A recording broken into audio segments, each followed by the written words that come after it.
Election के बाद ये स्थिति परिस्थिति बिल्कुल बदल गई है कि आज की डेट में सहयोगी दल अपने डिमांड को प्रमुखता से रख रही है। बिल्कुल। और कई सारे मुद्दे पे आप देखिएगा कि सरकार को इन्हीं के जो सहयोगी दल है घेरते हुए नजर आ रहे हैं। जैसे नीतीश कुमार की बात कर लीजिए, वक्फ बोर्ड के मुद्दे पे सरकार को पूरी तरह से घेरते हुए नजर आ रहे हैं। लेकिन तो एक हमारे को लगता है कि एक ये भी बीजेपी के लिए एक तरीका हो सकता है कि चिराग पासवान थोड़ा सा मुखर हुए, थोड़ा सा हर मुद्दे पे बोलने की कोशिश करें, ताकि वहां के दलित वोटों को पोलराइज किया जा सके और पोलराइज करके बीजेपी उसका फायदा उठाया जा सके। कि राजनीति में जो राजनीतिकार जो प्लानिंग करते हैं वो एक दिन दो दिन की प्लानिंग नहीं होती है, वो आम जनता से परे होती है। और उठा रहे हैं तो कहीं ना कहीं अगर दलित वोटर की ये बात नहीं करें, जो युवा वोटर हैं वो भी इससे सहमत है कि नहीं, कोई एक तो बंदा है जो आज भी अभी भी बिहार के स्पेशल पैकेज पे रुकने हैं। तो सरकार पूर्ण मेजोरिटी में है तो मासिक लेके भी जाते हो तो कोई फर्क नहीं पड़ता, लेकिन तुम्हारे से तुम हमारे को उतना ज्यादा डर क्रिएट नहीं कर सकते। लेकिन इंटरनल खाने की बात करें, जब अमित शाह से मीटिंग होती है तो ठीक हो जाते हैं, ठीक ठीक बातें करते हैं। मीडिया जब उनसे सवाल करती है तो मीडिया के सवाल को घुमा फिरा के जवाब देते हैं। नमस्कार, आप देख रहे हैं पॉलिटिकल बाइट। एक बार फिर से हम आपके सामने हाजिर हैं एक और अहम मुद्दा लेकर। दरअसल बीजेपी के अंदर अब तक देखा गया है जो उनके सहयोगी दल हैं वो उनके साथ खड़े हुए नजर आते हैं किसी भी स्थिति में, किसी परिस्थिति में। लेकिन देखिए, यही कहा जाता है कि वक्त का तकाजा होता है कि जब आप ताकतवर होते हैं तमाम सारे लोग आपके साथ होते हैं, लेकिन जैसे आप कमजोर होते हैं तमाम जो आपके आसपास के लोग होते हैं कहीं ना कहीं आपके ऊपर रोक दिखाना शुरू कर देते हैं। दरअसल बिहार की हम बात करें तो वहां पर जो एनडीए कुनबे के जो दल हैं, इनमें सबसे प्रमुख अगर कोई है तो जेडीयू है, उसके बाद चिराग पासवान का नंबर आता है। लेकिन चिराग पासवान जिस तरह का रुख इस समय दिखा रहे हैं वो बीजेपी के लिए कहने कहीं परेशानियों का सबब बना हुआ है। इस अहम मुद्दे पे बात करने के लिए हमारे साथ संतोष जी जुड़े हुए हैं। संतोष जी, स्वागत है आपका। संतोष जी, चिराग पासवान को लेकर अगर मैं सवाल करूं, क्योंकि आप राजनीति को बहुत अच्छे समझते हैं, बिहार की तमाम चीजों पर गहन अपनी सोच रखते हैं, चिराग पासवान का रुख किस वजह से बदलता हुआ नजर आ रहा है? उनको केंद्रीय मंत्री बनाया गया है, 5 सीटें उनको दी गई, 5 पे जीत दर्ज करते हैं। आखिर ऐसी क्या उनके सामने मजबूरी है या कोई बहुत बड़ी महत्वाकांक्षा है जिसकी वजह से उनके सुर जो है वो बदलते हुए नजर आ रहे हैं? देखिए, जिस मुद्दे को लेकर रामविलास पासवान यानी कि जिस दलित समुदाय को लेकर राजनीति में कदम रखते हैं और दलितों को लेकर अपनी राजनीति करते हैं, और रामविलास पासवान कई बार सांसद रहते हैं और कई बार समझिए कि एक गेम चेंजर के रूप में भी उन्हें देखा गया है। और आज जो चिराग पासवान है बीजेपी का एक समझिए कि मोदी का हनुमान कहे जाने वाले चिराग पासवान की जो सुर बदले हुए नजर आ रहे हैं। कहीं ना कहीं चिराग पासवान को ऐसा लगने लगा है कि बीजेपी के साथ हम रहकर अपने दलित भाइयों को कहीं ना कहीं वो हक दिलाने में कहीं ना कहीं हम पिछड़ रहे हैं। और आप देखे होंगे कि जब सुप्रीम कोर्ट का जजमेंट आया और जजमेंट में ये बोला गया कि अब ST/SC को भी एक क्रीमी लेयर के दायरे में लाया जाएगा, और क्रीमी लेयर के दायरे में लाने की बात जब हुई, उसके बाद चिराग पासवान का रुख आपको देखने को मिला होगा कि अपने ही सरकार पे यानी अपने ही एनडीए सरकार के ऊपर उन्होंने कई सवाल खड़े किए। और यहाँ तक कि जो एक बंद का आह्वान किया गया था उसका भी उन्होंने खुलकर सपोर्ट किया गया। यानी कि चिराग पासवान को ऐसा लग रहा है कि कहीं ना कहीं हम दलितों के नेता के तौर पे अगर उभर कर आ रहे हैं तो दलितों की नुमाइंदगी कौन करेगा? दलितों का अगर कोई बात है तो कौन रखेगा?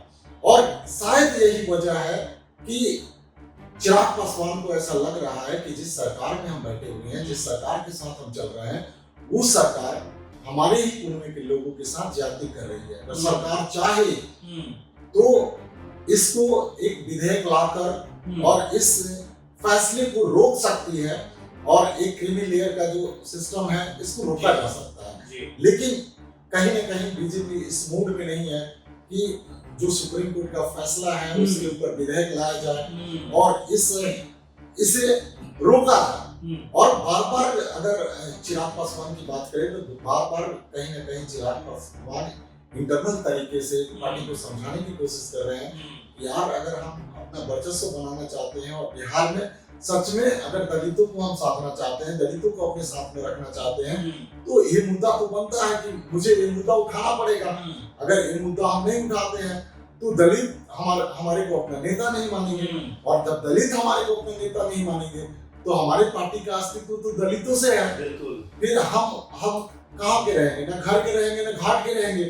तो यही वजह है कि चिराग पासवान कहीं ना कहीं देखिए कि बीजेपी पे हमलावर नजर आ रहे हैं। और चिराग पासवान मिनिस्टर बनने के बाद बीजेपी के जब एनडीए का अलायंस हुआ, अलायंस के बाद आप देखिए कि चिराग पासवान कई मुद्दों पे सरकार को घेरते हुए नजर आए हैं।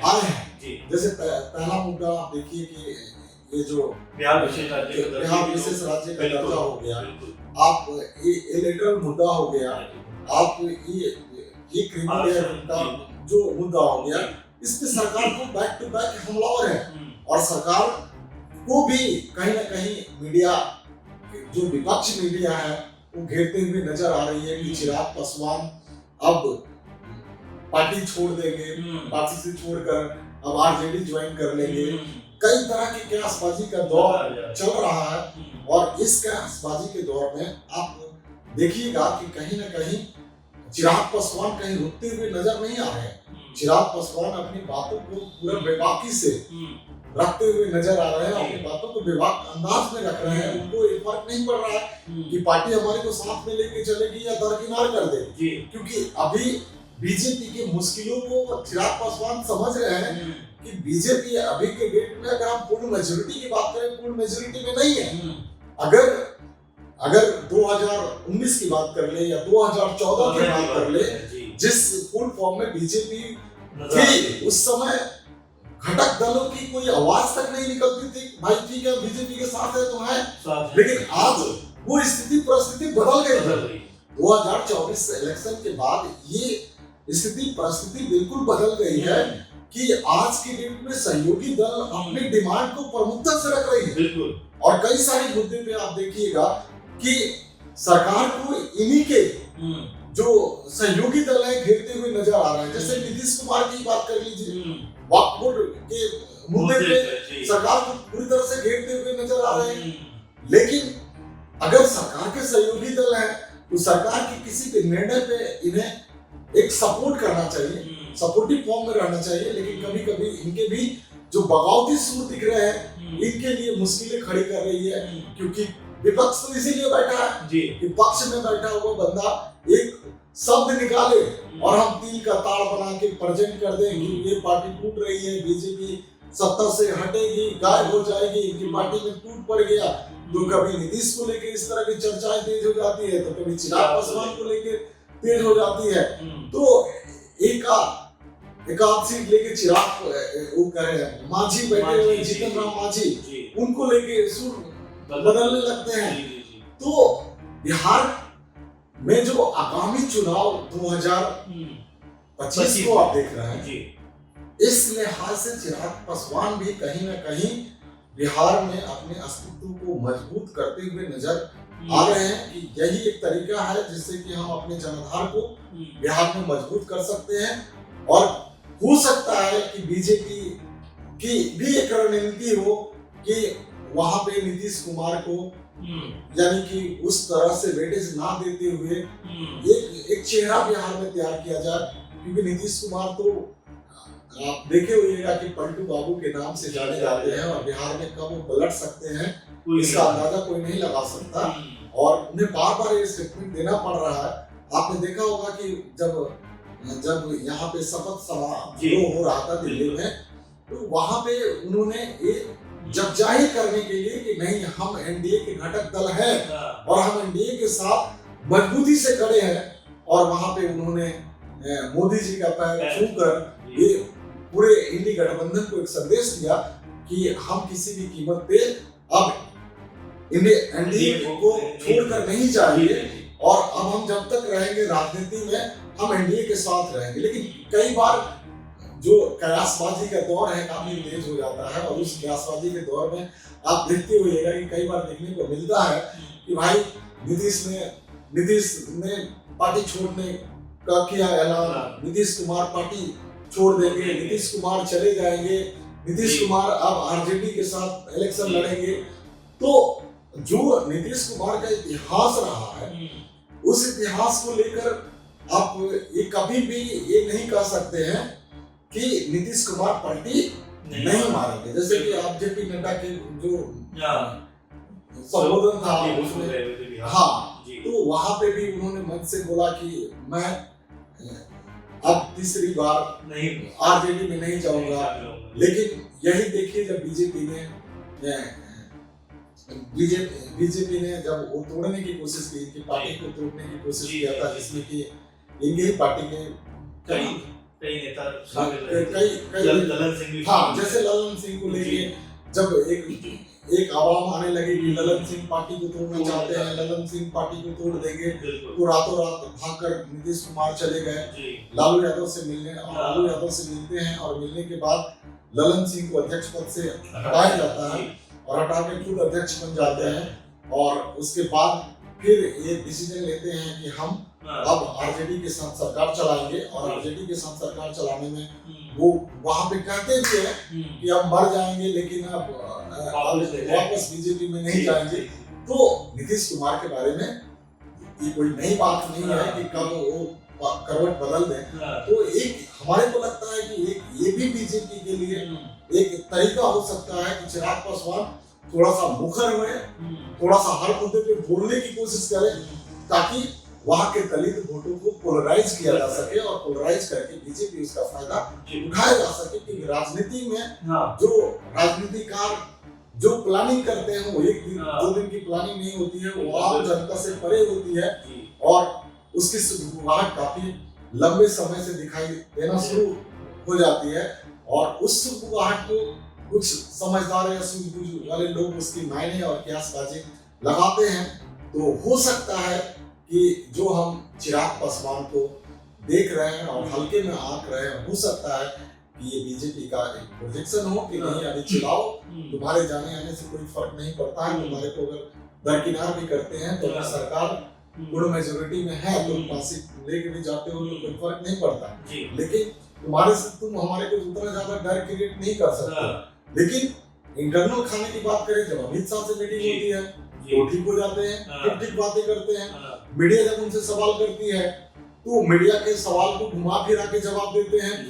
लेकिन उन्हें कहीं ना कहीं ऐसा अंदेशा, अभी पीछे आपका अंदेशा आया था कि उनका चाचा पशुपति पारस क्या है कि अमित शाह से मुलाकात करते हैं, तो अमित शाह से मुलाकात करते हैं तो ऐसे कयासबाजी का दौर चलता है कि चिराग पासवान के 3 सांसद कहीं ना कहीं संपर्क में हैं और बीजेपी में जा रहे हैं। और ऐसा हुआ भी कि जब ये सांसदों की मीटिंग बुलाते हैं तो कुछ सांसद नहीं पहुंचते हैं, तो वहां भी कयासबाजी का दौर चालू हो जाता है। लेकिन चिराग पासवान इस बात को बड़ी प्रमुखता से रख रहे हैं, मुस्तैदी से रख रहे हैं कि पार्टी टूटने से और ये होने से मैं नहीं टूटा हूँ और मैं नहीं टूटूंगा। तो एक समझिए कि बीजेपी के लिए कड़ा संदेश है, और बीजेपी को भी कहीं ना कहीं उनको तवज्जो देना पड़ेगा और लेकर चलना पड़ेगा। अगर बिहार में बीजेपी अपनी मजबूत स्टैंड पे खड़ा होना चाहती है तो वहां पे ये 2-3 चेहरे हैं जिन्हें तवज्जो देकर लेकर चलना पड़ेगा, जिसमें कि आपको चिराग पासवान को देख रहे हैं, मांझी भी हैं, उनको भी कम नहीं आ सकते हैं, नीतीश कुमार हैं, और आपको देखने को मिल रहा होगा कि नीतीश कुमार की कहीं ना कहीं कुछ ना कुछ मजबूरी है, जिसके वजह से हर जगह पे नीतीश कुमार कॉम्प्रोमाइज करते हुए नजर आ रहे हैं। क्योंकि उनके लिए सबसे अहम कुर्सी है वो है मुख्यमंत्री का, और वो मुख्यमंत्री के कुर्सी के लिए कहीं ना कहीं समझौता करते हुए नजर आ रहे हैं। लेकिन चिराग पासवान बिहार के मुख्यमंत्री की कुर्सी के लालच में नहीं, वो प्रमुखता से इसलिए बात कर रहे हैं कि आज हमारी सपोर्ट से दिल्ली की गद्दी है, तो ये तो बहुत अच्छा मौका है कि हम बिहार का विशेष राज्य का दर्जा ले लें, और बिहार को विशेष राज्य का दर्जा लेंगे तो सेंट्रल की तरफ से अलग अलग पैकेज मिलेंगे, वहां पे इंडस्ट्री डेवलप होगा, चीजें डेवलप होगा। लेकिन बीजेपी इस फेवर में नहीं है कि बिहार को स्पेशल राज्य का दर्जा दिया जाए, स्पेशल पैकेज पे इनको निपटाने की कोशिश की जाए। लेकिन सच में अगर देखिए तो इस बार प्राकृतिक ने बिहार के लिए एक बहुत बड़ा अपॉर्चुनिटी दिया था, चांस दिया था। और इस बार अगर नीतीश बाबू की गर्दन कहीं ना कहीं अगर फंसी नहीं होती तो नीतीश बाबू भी विशेष राज्य के दर्जा से कहीं ना कहीं कॉम्प्रोमाइज करने के मूड में नहीं होते। लेकिन चिराग पासवान इस बात को प्रमुखता से उठा रहे हैं, यदि उठा रहे हैं तो कहीं ना कहीं अगर दलित वोटर की ये बात नहीं करें, जो युवा वोटर हैं वो भी इससे सहमत है कि नहीं, कोई एक तो बंदा है जो आज भी अभी भी बिहार के स्पेशल पैकेज पे रुकने का नाम नहीं ले रहा है, कहीं ना कहीं वो बातें प्रमुखता से रख रहा है कि बिहार को स्पेशल राज्य का दर्जा दिया जाए और दर्जा मिलना चाहिए। और सच में ये जो बातें उठ कर आ रही है ये अच्छी पहल है। और इस पहल पे आपने देखा होगा कि प्रशांत किशोर ने भी कहीं ना कहीं चिराग पासवान को अप्रिशिएट किया है। कोई बंदा तो है जो बिहार के स्पेशल राज्य के दर्जा के लिए प्रमुखता से अपनी बातें रख रहा है। जैसे कि मांझी ने बोल दिया था कि बिहार स्पेशल राज्य के दर्जे की श्रेणी में नहीं आता है, इसलिए नहीं मिलेगा। लेकिन हमें लगता है कि सारे नेताओं को मिलजुल कर बिहार को अगर स्पेशल राज्य का दर्जा मिल सकता है तो उस पर बात करनी चाहिए। क्योंकि अभी भी बिहार अगर देखिएगा तो कई मामलों में बीमारू राज्य है, पिछड़ा राज्य है और वहाँ पे कई तरह की आपदाएं, जैसे कि अगर विशेष राज्य के दर्जा की बात करते हैं तो भौगोलिक क्षेत्र के हिसाब से वो डिसाइड किया जाता है। लेकिन अगर भौगोलिक क्षेत्र की बात करें, चीजों की बात करें तो आधा बिहार तो बाढ़ में डूब जाता है, बाढ़ ग्रसित क्षेत्र में आ जाता है। तो अगर उस स्थिति और परिस्थिति को अगर हम एनालिसिस करके अगर उसके ऊपर बात करें तो बिहार के राज्य का दर्जा के लिए कोई ना कोई रास्ता तो बन सकता है। जी बिल्कुल। सर एक चीज बस लास्ट में पूछना चाहूंगा कि चिराग पासवान के अंदर से ये डर है कि जिस तरह से 2020-21 की पार्टी तोड़ी गई, या एक बार फिर अगर ऐसा होता है तो कहीं ना कहीं उनके हाथ से फिर, क्योंकि बीच में खबर है कि 3 सांसद उनके बीजेपी में शामिल होने वाले, तो क्या उसको मद्देनजर रखते हुए बिहार के लिए वो स्टैंड ले रहे हैं कि अगर बीजेपी उनके 3 सांसद ले भी लेती है एक तरीके से तो कहीं ना कहीं वो अपनी पार्टी को बचा पाएंगे? क्योंकि लास्ट बार ये देखा गया कि उनके 6 में से 5 सांसद उनके चाचा छीन के ले गए। अब ऐसे में क्या यहाँ पर अपने आप को बचाने की, क्योंकि आने वाले 1 साल के अंदर विधानसभा चुनाव भी है, तो यहाँ पर क्या चिराग पासवान जो दलित वोट बैंक उनके साथ रहा है और जो युवा वोट बैंक का जिक्र आपने भी किया, क्या उसको साधने के लिए भी कुछ इस तरह की बातें करते हुए नजर आ रहे हैं? देखिए, अगर बीजेपी चिराग पासवान को हल्के में ले रही है, हल्के में आंक रही है कि 3 हम सांसद को लेके और पशुपति पारस के हवाले कर देंगे, तो उसमें बीजेपी को कहीं ना कहीं नुकसान है और बीजेपी को इसका खामियाजा उठाना पड़ेगा। क्योंकि चिराग पासवान को देखिएगा कि आरजेडी के खिलाफ उतनी ज्यादा कभी भी परखर होकर नहीं बोलते हैं। वो जब भी बात करते हैं गोल मटोल बातें करते हैं, चीजें करते हैं, लेकिन कहीं ना कहीं एक सॉफ्ट कॉर्नर बना कर रखे हैं कि कभी ना कभी अगर बीजेपी इस तरह का दांव खेलती है तो हमारे लिए आरजेडी का दरवाजा खुला रहेगा। और दरवाजा अगर आरजेडी का नहीं खुलता है तो यहाँ पे प्रशांत किशोर खुले तरह से आह्वान दे रहे हैं कि भाई आ जाओ, हम तुम्हारे साथ हैं, हम मिलकर साथ लड़ेंगे, मिलकर सरकार बनाएंगे, मिलकर ऐसी बातें करेंगे। तो कई तरह की बातें आ रही है। और अगर बीजेपी अगर चिराग पासवान के अगर 3 सांसदों को तोड़ भी देती है तो चिराग पासवान ये मान चुके हैं कि अभी भी हमें जमीनी लेवल पे अपने संगठन को इतना मजबूत करना है कि हम संगठन को मजबूत करके फिर से सीटें हासिल कर सकते हैं। और वो आज की नहीं सोच रहे हैं, वो दूरदर्शी कल को देख रहे हैं, कल को सोच रहे हैं कि कल के डेट में अगर हमें बिहार में अगर एक परखर राजनीति करनी है और एक खुलकर राजनीति करनी है तो दलितों को अपने साथ लेकर चलना पड़ेगा। और दलितों को अगर हम अपने साथ लेके चल रहे हैं तो क्या है कि हम कहीं ना कहीं मायावती की तरह बिहार में एक बड़ा खेल कर सकते हैं। क्योंकि अगर बात करें बिहार में भी अगर ST/SC की बात करें तो 20-21% ये दलितों का वोट परसेंटेज वहाँ पे है। और अगर वहाँ पे अगड़ों को साथ देते हैं, जैसे कि मायावती को देखा होगा कि हाथी शंख बजाएगा और इस तरह का कुछ जुमलाबाजी था, और उस जुमलेबाजी से उन्होंने क्या किया, वो पूरा सत्ता को हासिल किया था।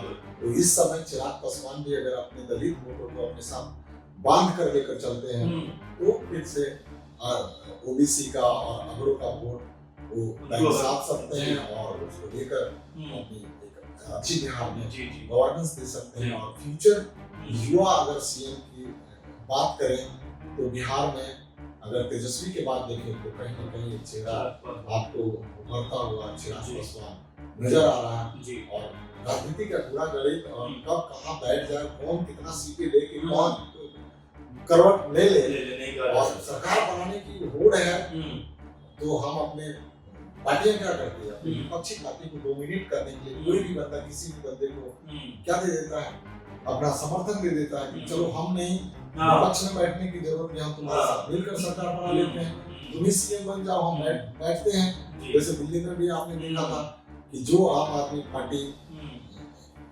पार्टी कांग्रेस के खिलाफत और कांग्रेस को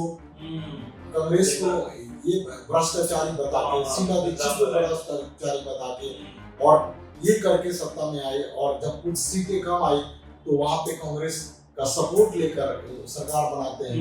तो उस तरह से राजनीति में कहीं भी कुछ भी पॉसिबल है और कुछ भी किया जा सकता है। राजनीति में कभी भी इस परसेप्शन को लेके आप मत चलिए कि नहीं ये पॉसिबल नहीं है, हो नहीं सकता। राजनीति में कुछ भी हो सकता है, कहीं से भी कुछ पलटा जा सकता है, बदला जा सकता है। तो इस तरह की बातें तो आम बात है राजनीति में। और अगर चिराग पासवान बीजेपी से नाराज है तो उनकी नाराजगी साफ दिख रही है, और बीजेपी को कहीं ना कहीं एक सॉफ्ट कॉर्नर चिराग के प्रति अपनाना होगा। क्योंकि अगर चिराग पासवान अगर 2025 के चुनाव से पहले अगर आरजेडी का दामन थामते हैं तो बीजेपी और जेडीयू के लिए एक मुश्किल खड़ा हो सकता है। क्योंकि दलित वोट और अगर हम बात करें कि मुस्लिम और यादव वोट और कुछ अगड़ों का वोट सोशल इंजीनियरिंग को बेहतर बनाने में कामयाब हो जाएगा, और फिर वहाँ पे इनके लिए मुश्किलें खड़ी हो सकती हैं। बिल्कुल, बहुत धन्यवाद संतोष जी, बहुत सारे अहम चीजों के ऊपर नजर डाली। साथ में ये भी कहा कि राजनीति में कोई किसी का दोस्त या दुश्मन नहीं होता, वक्त की नजाकत को देखते हुए फैसले किए जा सकते हैं। लेकिन अहम सवाल जो छोड़ रहे हैं कि तेजस्वी के बाद अगर बिहार में कोई सीएम बनने का बड़ा दावेदार हो सकता है तो वो चिराग पासवान हो सकते हैं। इसको लेकर आपकी क्या राय है ये जरूर हमें बताइए, और साथ में हमारे प्रोग्राम को लाइक शेयर भी करिए ताकि हम ऐसे मुद्दों को आपके सामने लेकर आते रहे जो हमेशा जागरूकता के लिहाज से होते हैं। हमेशा कहीं ना कहीं